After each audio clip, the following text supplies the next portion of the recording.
The Locked On Podcast Network presents the NFL Big 3 in 30.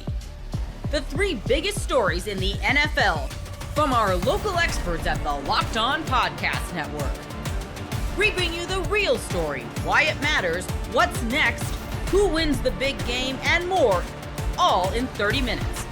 The NFL Big 3 in 30 starts now with the biggest story in the NFL. Could the Dallas Cowboys actually consider blowing things up if they have another losing season? You are Locked On Cowboys, your daily Dallas Cowboys podcast. If the Cowboys don't make a real push or they don't make the playoffs, do you think they could consider blowing up the roster and rebuilding in 2026, Landon? I think 2026 would be tough to kind of try to do it that year. I mean, just because you still got a lot of Dak money on a very, very new contract. I think and I also think it depends on what we're talking about, right? Like, well, let's talk about that. What kind of? I'm assuming he means blow it up, like, hey, tear this thing all the way down to the studs and then start over, right? Does that mean getting rid of Dak and getting rid of like CeeDee Lamb? Well, let's go with his scenario, right? Like they don't make the playoffs or listen, I mean, in those situations where Dak, they don't make the playoffs, like is that because Dak didn't play for 8 games, or is that because Dak played a majority of the games and played poorly? And I think that kind of matters. Now we can kind of, dissect it both ways.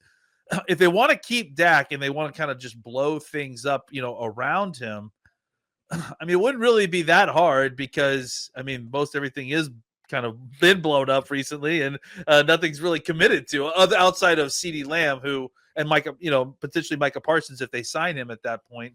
I think those 2 guys would be pretty difficult to get rid of.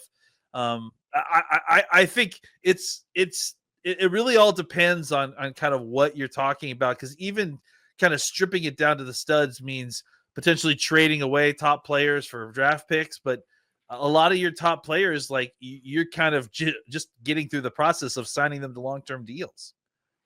Yeah, it's funny because this team does not have a lot of older players, right? So it doesn't feel like a team that's gone all in and now they're just going to have to kind of reap what they sow. Like, look at the offense, right?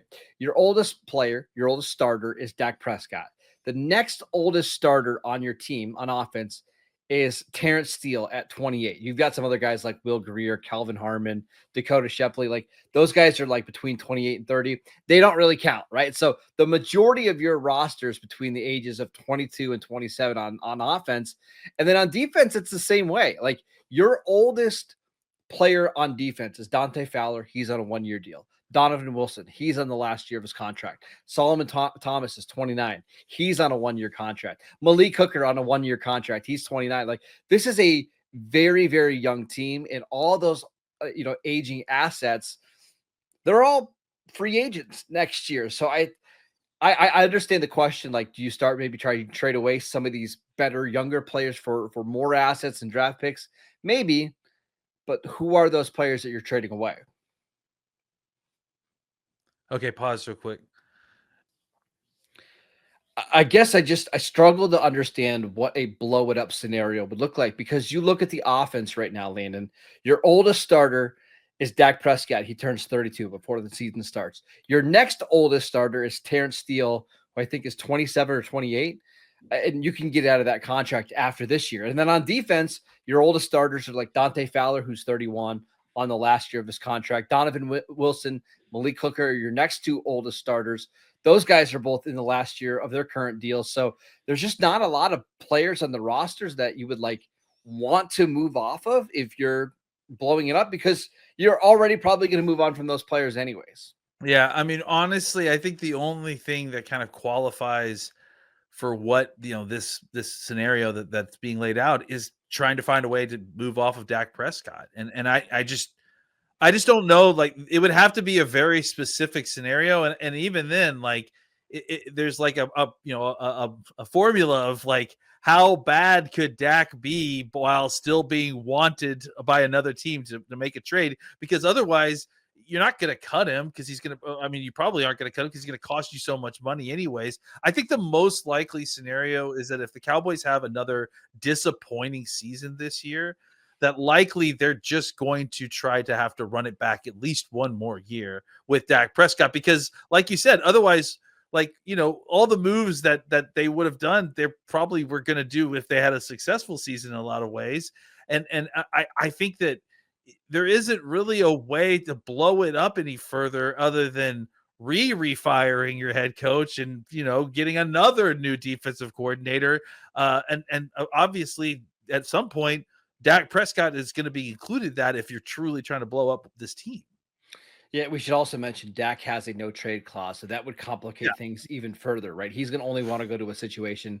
Again, I think there are other ways to blow it up. And actually, what I think would be the most likely scenario is you move on from all those guys that are on 1-year deals, your Donovan Wilsons, Malik Hooker. And then maybe what you also do is you don't re-sign some of the young players like Jake Ferguson and Deron Bland, and you just, which is kind of what they've been doing the last couple of years anyways, but maybe you really let a lot of those guys go, stock up on the comp picks, start to try to save some money for future years. But I just don't think they are in a position where they can really tear this thing to the ground, because they've got the league's highest paid quarterback. They've got one of the highest paid receivers. They're going to have the league's highest paid defender. And you can't really tear it down when you're paying those three guys that much money.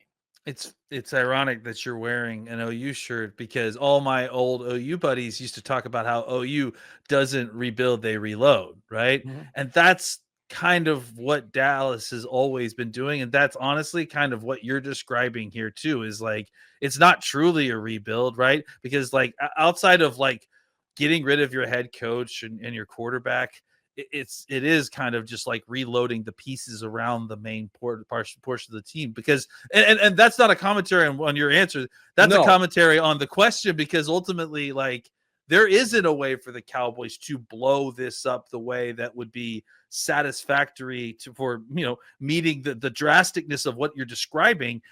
And I think the only way to do it is mechanisms that aren't going to be available to this team until at least 2027 or beyond because of Dak's contract. Well, I will say there's one other way that they could blow it up if they have a poor season, and that's the front office. Now, they're not going to move on from Jerry Jones and Stephen Jones. Like, that's not what I'm talking about here. Yeah.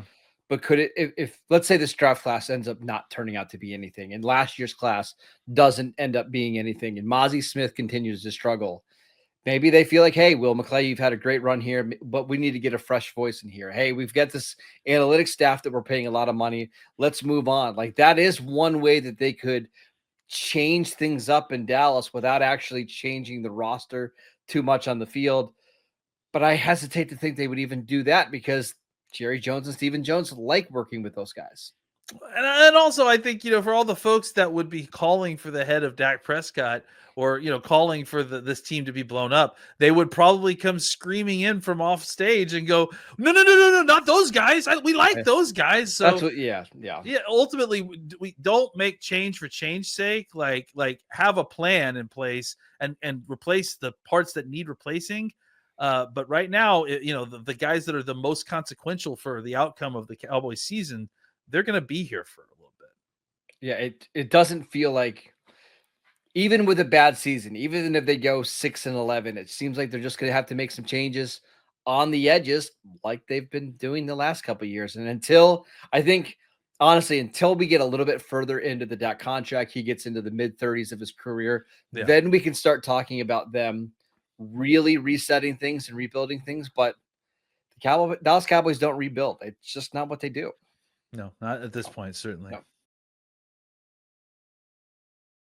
Summer sports are in full swing, and whether you're all about baseball under the lights, golf on the green, or high-stakes soccer action, FanDuel is the best way to make every game even more exciting. You're already following the action. Why not make it a little more thrilling? With FanDuel, you can get in on the game while your friends are getting sunburned at the beach. I've been using FanDuel to track my favorite matchups, and the app keeps it fresh with new daily promotions and fun ways to bet. It's easy to use, fast to pay out, and makes even regular season games feel like must-watch events. Whether I'm placing a same-game parlay or watching a bet ride into the ninth inning, FanDuel makes it feel like I am part of the action. If you're new to FanDuel, new customers can bet just $5, get $150 in bonus bets if your first bet wins. Open the FanDuel app today or visit FanDuel.com to get started.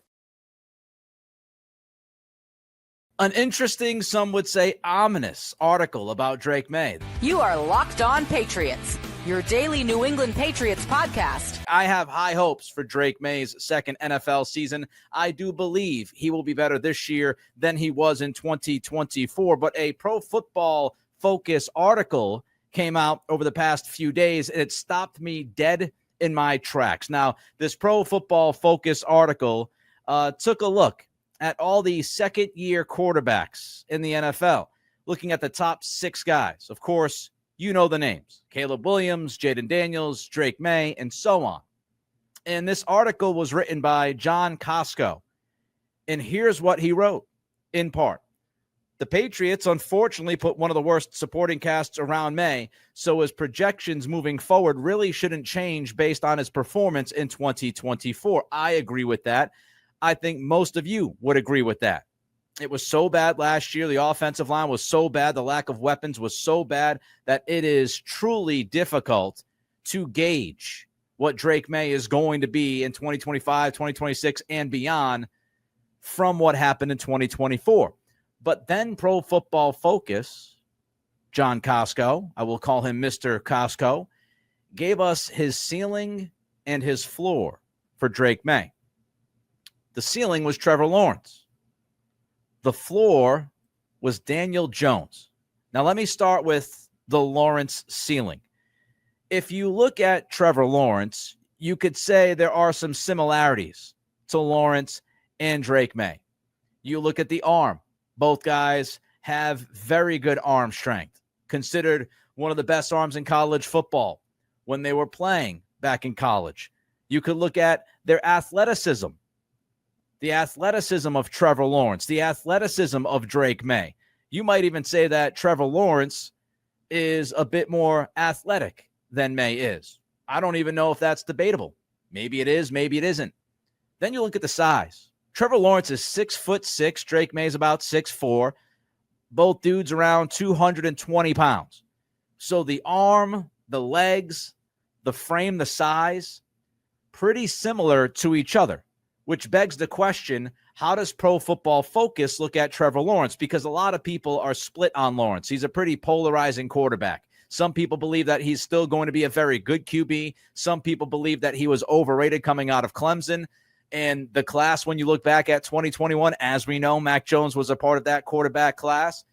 Everybody else makes Lawrence look terrific in comparison. But when you look at PFF and how they feel about Lawrence, heading into 2025, they have Lawrence ranked as the 16th quarterback in the league. So smack dab in the middle. 32 starting quarterbacks, day one of the season, 16th is Lawrence. And here's what they wrote. The talent is undeniable, but he's yet to show the consistent high-level play needed to elevate himself and the Jaguars into the NFL's elite. Now, it's tough to project Lawrence heading into 2025 because he only started 10 games last year due to injury. But if you have Lawrence at 16, where do you think Drake Maye is? I'll tell you. PFF has Drake Maye ranked 22nd heading into 2025. Here's what they wrote. With Vrabel taking over as head coach and upgrades around him, the number 3 overall pick from 24 is positioned to take a step forward in year 2. I expect it. You expect it.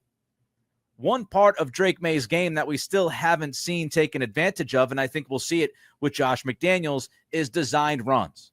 The run impact from your quarterback. Lawrence has had some of that in Jacksonville. I believe Maye will have some of that this year. But what is Trevor Lawrence's ceiling? Because that's what we need to know. We know how Pro Football Focus feels about him going into 2025. But how does PFF feel about Lawrence, and what could his ceiling be? And what has Lawrence's ceiling shown itself to be so far through his NFL career? Well, if you look at the best PFF grade that he ever got overall, it was back in 2023. He had a 79.7 overall grade. That was a career high. Brock Purdy was the 10th highest graded quarterback last year with an overall grade of an 82.4. So if Lawrence's ceiling is top 10-ish or being a top 10 quarterback, then Maye's ceiling being a top 10 quarterback, I don't believe is too far off. Now, maybe you have different gradations. Maybe you feel like Maye would be 7th, 6th, 8th, 9th, 10th. But if Lawrence is seen as a guy who has the opportunity, the potential, the chance to be a top 10 quarterback, then in essence, what Mr. Costco is telling us with this ceiling for Drake Maye is that he could be a top 10 quarterback right in that region. So I don't think that's a huge slight to Maye. However, the Daniel Jones floor thing drives me nuts. Daniel Jones. I know that there were some comparisons to Jones with Maye when Maye was coming out. I think there are a few reasons why that is. That doesn't have much to do with actually how they play football, but I digress. When you look at Jones, the first thing about Daniel Jones that holds him back as an NFL quarterback, and maybe he'll be much better this year in Indianapolis if he wins the job from Anthony Richardson, but the key to Jones being limited is his arm strength. He does not have a very strong arm. Maye has a strong arm. And that's such a huge difference between those two talents. If somebody has a very good arm and somebody has a manageable arm, the very good arm is much more likely to succeed. And then I look at Maye's intangibles, and I wonder if Jones has the level of compete that Maye has. We know that Maye is a feisty competitor. He will fight, fight, fight. I haven't seen that from Jones. Maye comes across as an alpha, somebody who will control the room, somebody who knows how to talk to the room, somebody who his teammates will follow him. Jones really hasn't given that alpha aura off since he was drafted by the New York Giants. And then you have Jones, who literally becomes a puddle against pressure. And we saw Maye in his rookie season face as much pressure as anybody has faced. Maybe you got to go back to the David Carr days in Houston, but Maye handled that pressure pretty well. So I just feel like Maye's makeup is much better than Jones's, and I think his natural talent, because of the arm strength, is better than Jones's. And when you look at Daniel Jones's stats, his most productive season was his rookie season when he threw 24 touchdowns. His best passer rating was a 92.5 in 2022. Maye's passer rating last year was 88.1, which would have been Jones's second best passer rating of his NFL career. When you look at QBR, Jones's best QBR was a 62.9 again in 2022. Drake Maye's QBR last year was 58.6, which would have been Jones's second best QBR of his NFL career. And Daniel Jones during that 2022 season had Brian Daboll and Saquon Barkley in the backfield. We all know what Maye had and didn't have last year, beginning with Alex Van Pelt. So you're telling me that's the floor of Drake Maye? I just think that floor is too low. But year 3 is going to be the ultimate tell. It is going to be the ultimate tell of how far along Maye can get. Because just like Josh Allen, year 2 was a little bit of a bump, and then year 3 was the gigantic step forward, the gigantic leap. And year 3 will be the ultimate tell of ceiling versus floor for Maye. I'm not looking at 2025 as an either or of those. I'm just not looking at it and saying to myself, well, this is the best. This is the ceiling that Maye can hit. And I'm also not looking at it and saying, oh, well, that's just the floor. We'll see what happens. I would hope that Drake Maye's floor was last season, given what he had to deal with. And I feel like it probably is going to be that. But maybe I'm wrong. I don't think I am, but maybe I'm wrong. But next year is going to be the big year. The second year with the offensive coordinator. I think an even better offensive line. Hopefully they find a true alpha wide receiver. Maye has fully adjusted to the NFL after they adjusted to what he does well. But Daniel Jones as the floor, give me a break. I could see the Trevor Lawrence stuff. Monarch Money isn't just a budgeting app, it's a complete financial command center. You can track all your accounts, investments, and spending in one place, so you stop just managing your money and start building wealth. Instead of juggling multiple apps, you can use Monarch to check your finances, track spending, and even plan long-term goals. Managing money with your partner is smoother than ever. You can track shared and personal accounts, set goals, and stay on the same page without the stress. Take control of your finances with Monarch Money. Use code LOCKEDONNFL at monarchmoney.com, 50% off your first year. That's monarchmoney.com, code LOCKEDONNFL for half off your first year.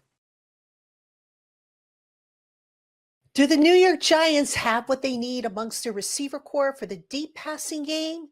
You are Locked On Giants, your daily New York Giants podcast. Let's take a look at the receivers, the Giants receivers as a whole last year, what they did well and what they didn't do well. I mean, look, a lot of what they did well, you can tie back to Malik Nabers, who was just phenomenal. I mean, considering that the Giants went through something like 4 different quarterbacks over the course of the season, what Malik Nabers was able to accomplish was quite impressive. Wan'Dale Robinson probably had his best statistical career year last year. He had career highs in targets, receptions, receiving yards, and touchdowns. So that was certainly a positive. The rest, so-so. Okay, so let's break this down, shall we? One of the things the receivers as a whole need to address is the dropsies. All right, the Giants receivers had 33 drops last season. That was tied for third most with the Green Bay Packers. Can't have that. Malik Nabers led the Giants receivers, led the team for that matter, with 9 drops. Right, so if there's a stain on Malik Nabers' rookie season, that would probably be the one I would point to, the stat that I would point to. Malik Nabers, for what it's worth, he was tied for the 9th most drops in the league amongst all receivers. So that's something he's got to clean up and something he will clean up. I'm sure he's been working on it. Even though he wasn't able to practice during the spring, I'm sure was something that they certainly looked at. I think a lot of his drops were concentration drops. So they get that cleaned up, and really, there's not a whole lot more that you can nitpick on regarding Malik Nabers' game, but that's certainly something that you can look at and say that that's got to get cleaned up. All right, let's take a look at a couple of other things here. The receiving rate, the percentage of balls that each receiver caught. Believe it or not, Wan'Dale Robinson was tops amongst the Giants receivers with a 70.5 reception rate, followed by Malik Nabers at 66.1 and Darius Slayton with 55.7. Now, Malik Nabers had more targets, but Wan'Dale Robinson had over 100 targets as well. So kind of close to one another.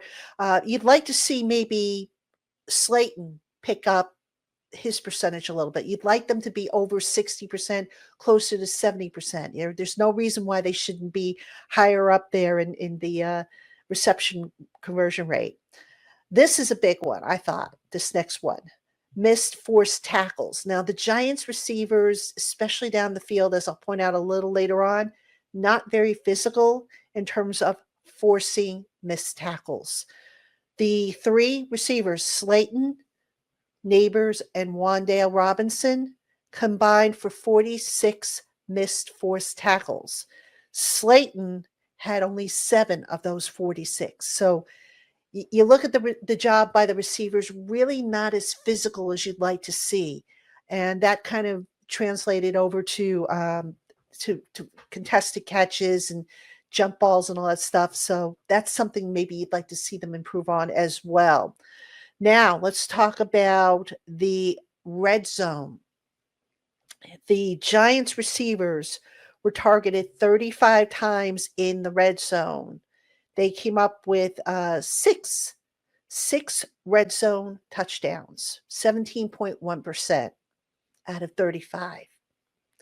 Now, look, you're not going to catch everything, but you would like to think that maybe you catch a few more than just 6. I mean, scoring was really hard for the Giants in the red zone as a whole, in particular with the receivers who just didn't really contribute in that area as much as you would have liked to have seen them contribute. So those are some of the areas that I think as a whole you want to see the Giants receivers do better at this coming season. Now, unfortunately, like I said, during the spring, Malik Nabers wasn't able to practice because of the toe issue that he had. We saw, Wan'Dale Robinson practice, Darius Slayton practice. Jalen Hyatt was able to practice until he suffered some sort of left leg injury. I don't know if it was a hamstring, a groin, or what exactly he did, but hopefully he's going to be okay for when they start training camp in a couple of weeks. So really a lot of work still to be done by the Giants receivers. Now, y'all can sit there and say, well, the quarterback situation was terrible last year. You're right, it was. The quarterback situation last year was not stable. It was not very good. And, some people have even said to me, well, they could have had, Justin Jefferson back there, Jerry Rice, you name the best receivers in the league, and they still would have struggled given the Giants quarterback situation. I don't know that I would argue with that. But that being said, it's like Darius Slayton once said, if you throw the ball within a guy's area code, he's got to come up with it. That's his job. And there were far too many times when the ball was thrown in their area codes and they didn't come up with it. So definitely room for improvement there. And I think that those four guys, Hyatt, Neighbors, Slayton, and Robinson, they'll all tell you the same thing, that as a group, they could do much, much better than what they did last year, as they were part of the problem.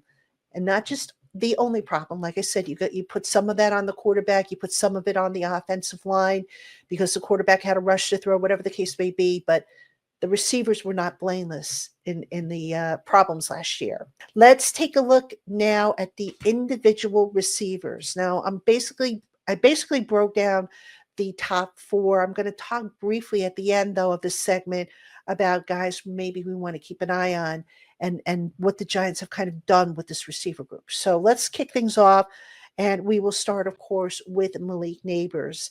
Now, as I mentioned in the first segment, 9 drops. That was a stain on Malik Neighbors' record last year. That's real. I mean, really, if you're looking at the one negative that he had, that was probably it. But otherwise, Neighbors played it tough.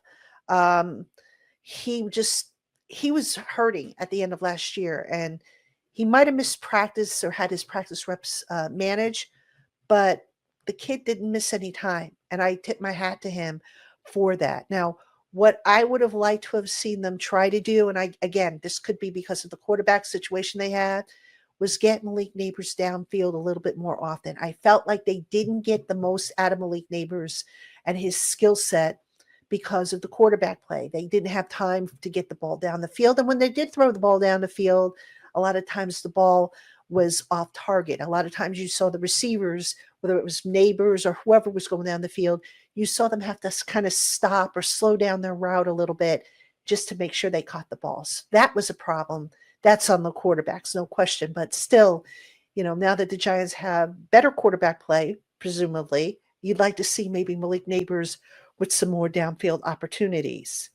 All right. I've mentioned before that I would like to see Malik Neighbors moved around a little bit more, play a little bit more in the slot, where last year he played 24.1% of his snaps, and he had a 31.5% reception rate from the slot. Look, Malik Neighbors, yes, he's primarily an outside receiver, but the idea with a guy of his talent, you move him around like a chess piece. And the second you start to pigeonhole him into one specific role or two specific roles, that's when you start to limit your offense. So I'd like to see them move him around, maybe play him in the slot. And I think one of the reasons why maybe they didn't do that last year is because they didn't really want to move Wan'Dale Robinson to the outside as much. Maybe they felt that would take things away. So if you think about it, last year, the Giants had Neighbors on the outside. They had Darius Slayton on the outside. It would have been nice if Jalen Hyatt had been able to contribute a little bit more than he did. But that kind of limited the Giants as to what they could do with the receivers and moving them around a little bit. So I think this year that's going to change. At least that's the hope. All right, let's take a look now at what Malik did in the slot. 252 of his yards, 7.4 yards per reception working from the slot. All right, not too bad. He had 2 of his 7 touchdowns from working in the slot. So again, you have a talent like Malik Neighbors. Don't limit him to just one specific role. Get him involved, move him around, and see if you can create more mismatches. I think the Giants didn't do as good of a job last year with that, It could again be due to the personnel. I don't know, but I'd like to see that change. So overall, Malik Neighbors, what can you say about him? Guy had an amazing year, and that was with shoddy quarterback play. Imagine what he can do this year with better quarterback play. I mean, the mind just wanders and just the thought makes one drool, I think. So, all right, let's take a look at Wan'Dale Robinson. Wan'Dale Robinson, look, he's a tough receiver. Took a lot of beating, work in the middle of the field out of the slot. He only averaged, however, 7.5 yards per reception, which was towards the bottom of the league. I think part of the problem with Wan'Dale Robinson, and I'm going to tie it back to the quarterback again, Wan'Dale Robinson is not a big receiver. So you send him in the middle of the field where you've got a bunch of bodies kind of, mulling around, defenders, blockers and whatnot. He kind of gets lost in the shuffle. And then you have a quarterback who can't get the ball to him, on target with accuracy and quickly enough. And that kind of, limits what Wan'Dale Robinson can do. And I think there were too many times last year, him working from the slot, just like with the other receivers, where he had to stop, catch the ball, and then start his route again. And when you stop, even if it's just for a split second, you give the defender an opportunity to come up and get you and limit your yards after the catch. So I think that was part of the problem with Wan'Dale's low 7.5 yards per reception.